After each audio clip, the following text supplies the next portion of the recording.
Olá, tudo bem? Sou Pai Henrique de Ogum, sacerdote e mentor da Casa de Padilha 7, e vim dizer para você que hoje é possível você consultar com uma entidade por videochamada. É incrível! A entidade vai estar com um auxiliar auxiliando ela, um cambono que nós chamamos, e essa assistente, esse auxiliar, vai estar conduzindo as chamadas para que essa entidade em terra consiga te atender. Hoje, na Casa de Padilha 7, temos as entidades que eu incorporo, que são a Maria Padilha, Rainha das Sete Encruzilhadas, que você pode fazer uma videochamada com ela, o Tranca-Ruas, Rei das Sete Encruzilhadas, a Cigana Carmen, o Caboclo Sete Espadas, o Herê Pedrinho, a Vovó Maria Redonda, o Baiano Zé Baiano. Todas essas linhas estão disponíveis para fazer um atendimento a você. Conversar com uma entidade, hoje é possível mesmo que você more em outra cidade, estado ou país. Inclusive temos tradutores para outros países também, caso você só fale outra língua. Você pode estar fazendo essa consulta com essa entidade por videochamada, porque aí você tem a oportunidade de conhecer os guias dessa casa, que tanto nos ensina, tanto nos ajuda.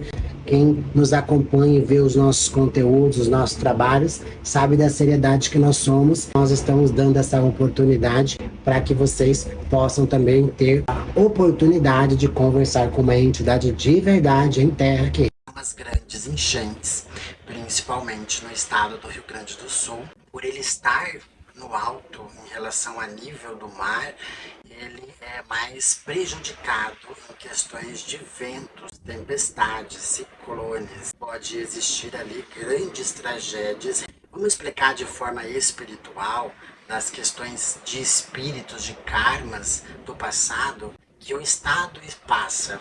Então, para o Estado entender mais ou menos o que acontece dentro do próprio Estado, precisa voltar a muitos e muitos e muitos anos atrás, quando começou a ser povoado o Rio Grande do Sul, antes mesmo de receber esse nome, antes mesmo de ser considerado um Estado.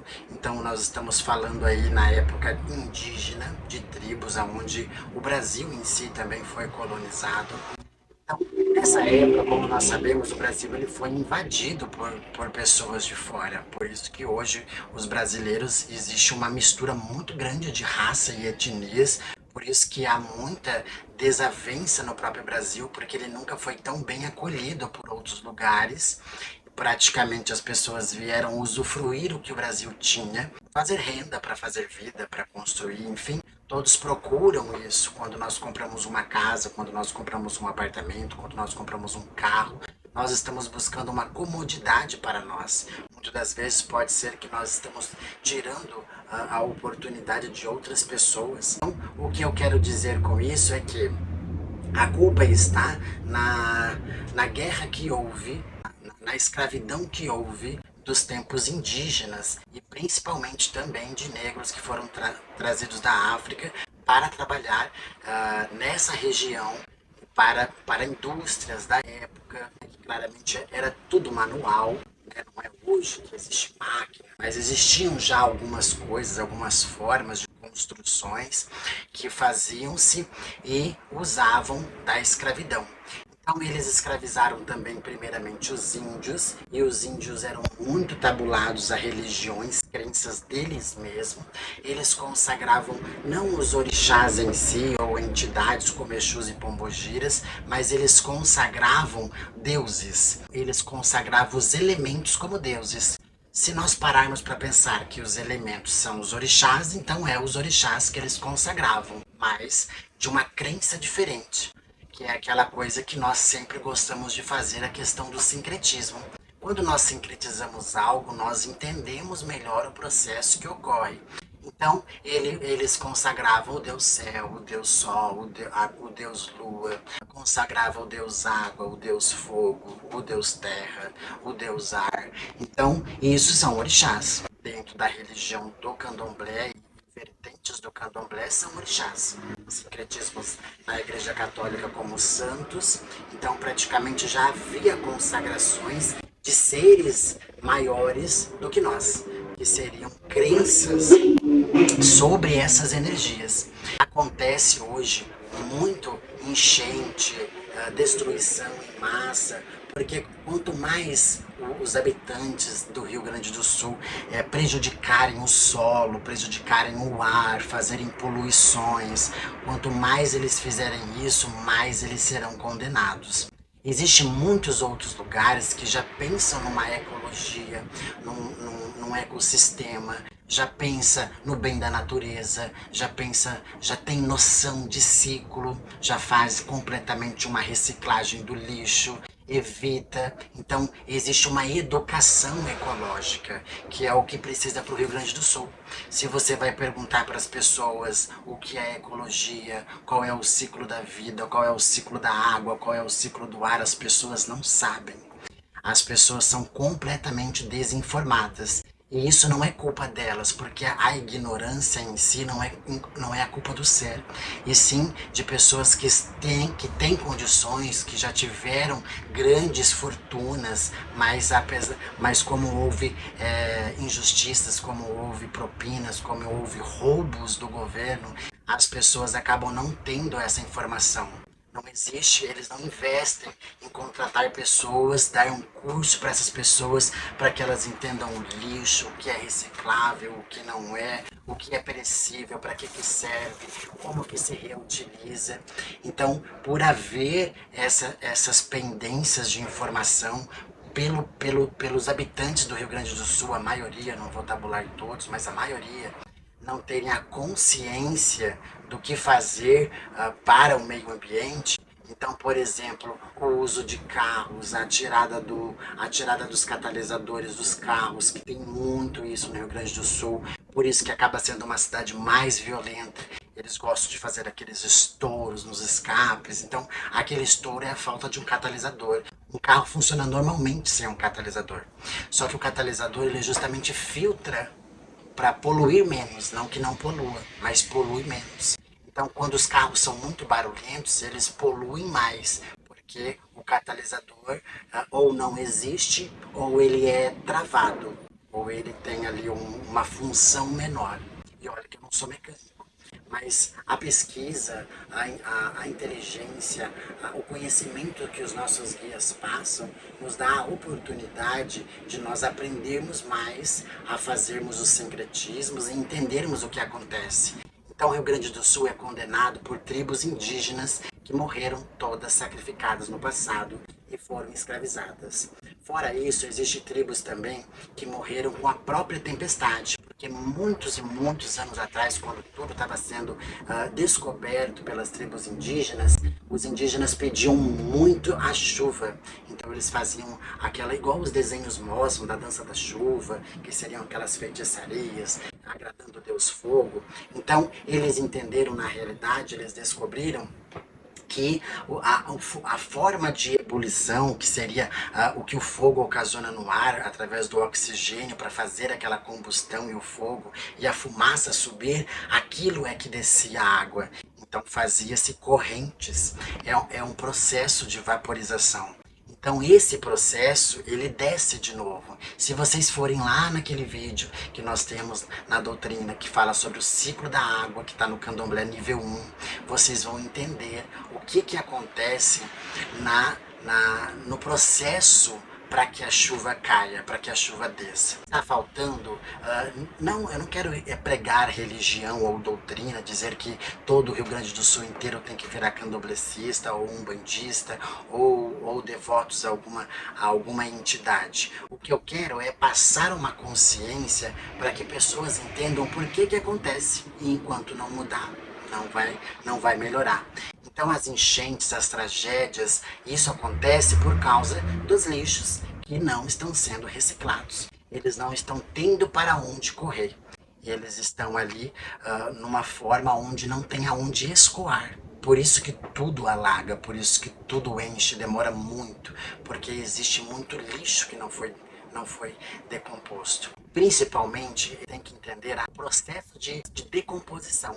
Tem que entender o ciclo de decomposição para entender o tempo que pode reutilizar. Por isso que as coisas que são mais difíceis de o solo consumir para transformar, nós precisamos reutilizar. O plástico é muito difícil do solo consumir, demora muito. Se uma vela, que é parafina, demora 3 anos para o solo consumir. Se um alimento demora de 1 a 3 anos para o solo consumir, vocês calculem o quanto demora um ferro, o quanto demora uma placa de computador, um celular, que são coisas extremamente radioativas, são objetos extremamente poluentes para o solo. Ele não tem muita energia que o solo precisa, então o solo sofre para decompor aquilo. Então deveria existir lugares aonde sejam mais comum esse processo de ciclo de decomposição. Enquanto não haver a consciência da decomposição, sempre o país vai ser assolado e vai haver grandes tragédias, mortes, até que todos se conscientizam do que cada um tem que fazer para que isso não aconteça mais. E é todos. Um só fazer para um abundante de um estado desse tamanho não funciona. É por isso que a violência é grande, é por isso que é considerado um dos estados mais perigosos do mundo. São lugares onde tem muito assalto, são onde tem muitas pessoas simples, pobres, porque justamente é a tradição do estado. Não venha dizer que não existe uma tradição, porque existe. Existe a tradição de que as pessoas sempre querem subir em cima das outras. Então, não são pessoas que se unem. Praticamente até os vizinhos se odeiam. Existe uma questão muito complicada dentro do próprio Estado em questão de educação. Poderia mudar isso a partir das nossas crianças. Então, ensinar isso na escola, ensinar isso na creche, ensinar isso nos cursos, nas faculdades, ensinar isso nos templos religiosos, porque é daí que vai se transformando. Precisa que pessoas que movem multidões conseguem fazer conscientização com as pessoas. Se não passar aquelas pessoas que vão verificando, por exemplo, por isso que tem focos de dengue, focos de um monte de vírus, são pessoas que vivem em extremamente situações precárias, porque realmente não tem o que fazer no aspecto da vida deles. Então, isso tem a ver com os indígenas? Tem a ver com os orixás? Tem, mas também tem a ver com a conscientização. Então, desde que nós pregamos religião, que nós pregamos espiritualidade, nós sempre ensinamos que os orixás são os elementos. Você não precisa consagrar algum, mas você precisa agradecer pela tecnologia que tem. Você não precisa consagrar o Oxum, mas precisa agradecer pela água doce, pelas correntezas, pela cachoeira. Então você tem que entender o elementar de cada orixá e ser grato pelos elementos. Ninguém vive sem elementos. Então eu costumo dizer que ninguém vive sem os orixás, porque os orixás estão nos elementos, eles são os próprios elementos. Quando nós o degradamos, nós estamos o prejudicando. E é esse que gera grandes problemas e conflitos.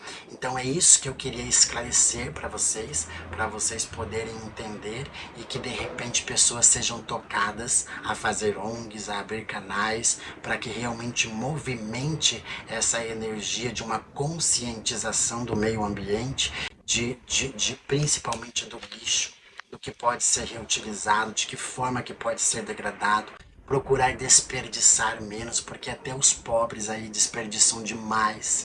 Eu vejo pobres jogando comida fora, eu vejo um monte de coisas para serem recicladas. Então, são pessoas que reclamam que não tem, mas esbanjam demais. São pessoas que esbanjam extremamente muito. São pessoas que acham que o mundo vai acabar e se matam comendo.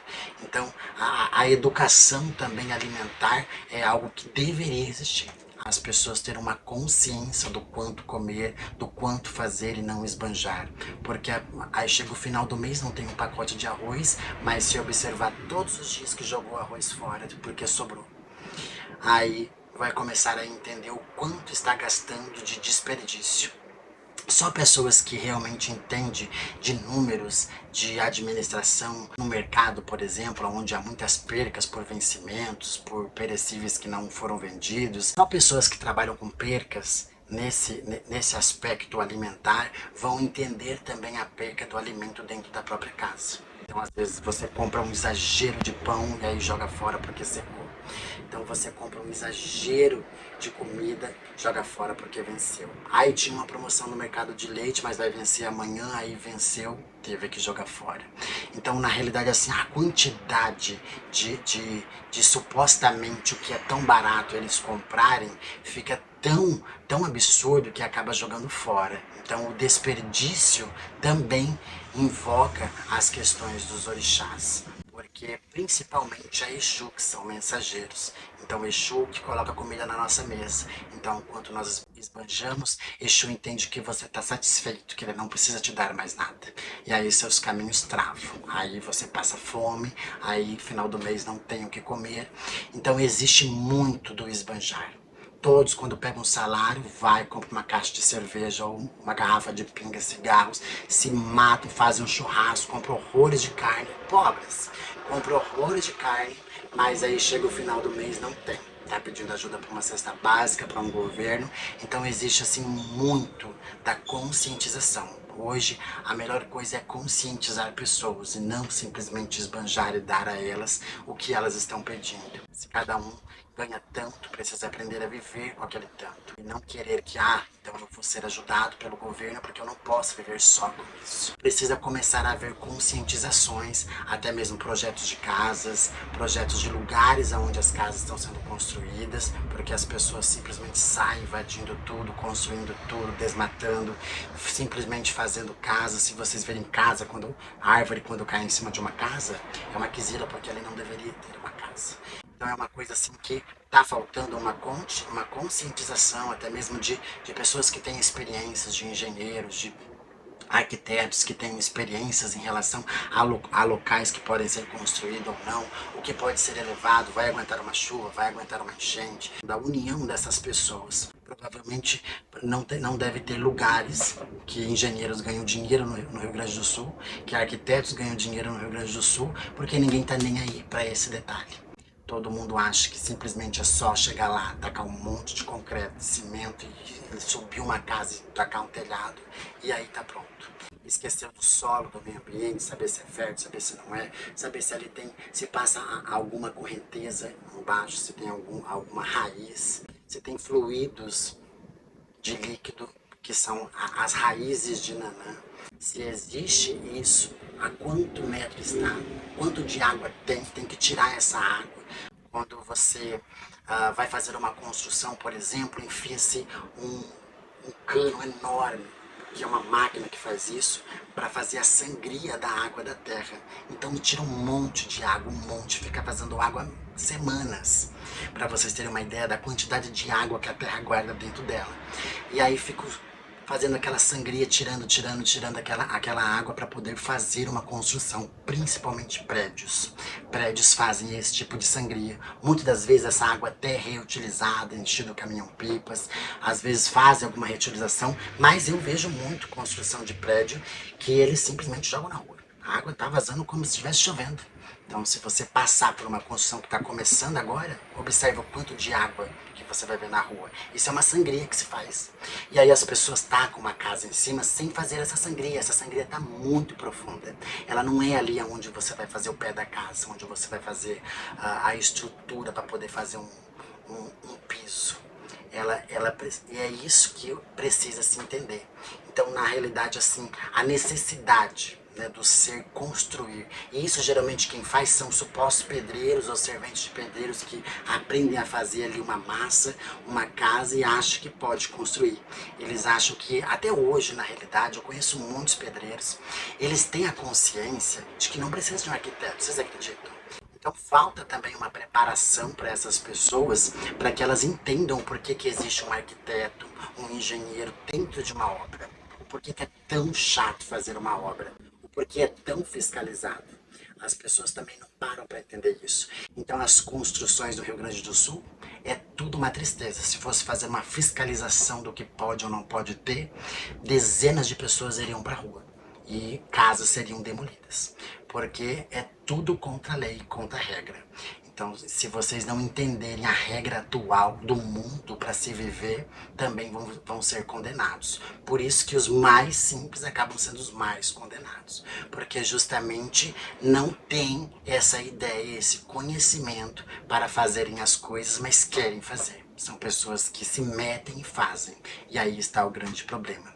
Por isso que acontece grandes desastres pelo Brasil inteiro, não só nesse estado, mas esse estado está em calamidade de conhecimento. Existe uma ignorância muito grande pairando sobre o ar do estado do Rio Grande do Sul. E aí está o maior problema de todos. Não é nem o governo em si, mas a ignorância também de cada pessoa a não procurar desenvolver isso.